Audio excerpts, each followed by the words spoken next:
Back again with another video. Today we're talking about Dricus du Plessis versus Israel Adesanya.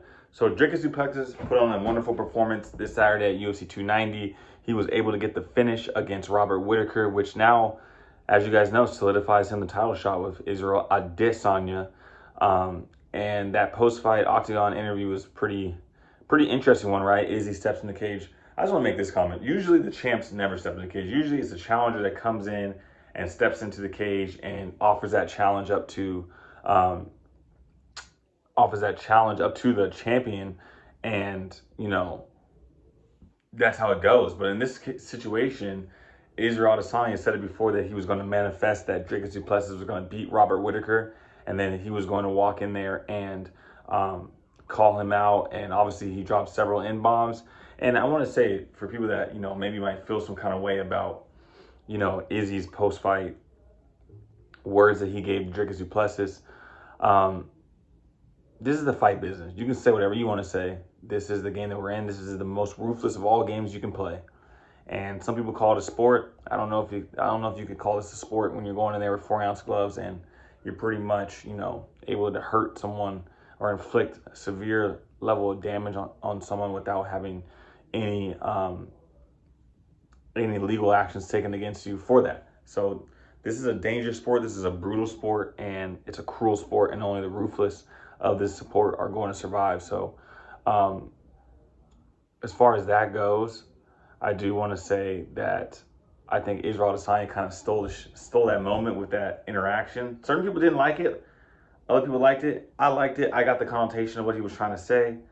Calling him the N-word, feeling like Izzy obviously taking offense to Dricus du Plessis calling Israel Adesanya not a real African champ, and that Dricus du Plessis is a real African champ who breathes African air and never took the belt back to Africa.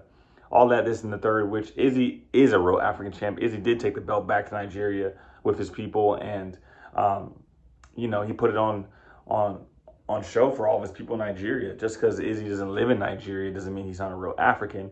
And I don't think Dricus du Plessis meant that to be disrespectful, but I think Izzy definitely took offense to that. So, look, it's going to be a good fight. It's going to be a quick turnaround for Dricus du Plessis, as that fight was going to go down September 8th in Sydney, Australia. But I do think that Dricus has a chance at beating Izzy. It's a tough ask because, guys, Izzy always he proves that he's levels above all the time. And his fight against Alex Pereira, what he had overcome mentally to beat him, that mindset of Israel Adesanya, that mind is going to be unpenetrable. So I definitely think that if you're Dricus du Plessis, you're going to have to come with your A game and then some to beat Israel Adesanya in Australia for the belt.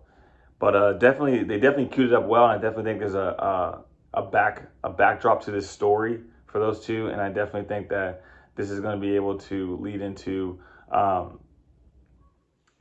great fight and lead into a great build-up to a fight.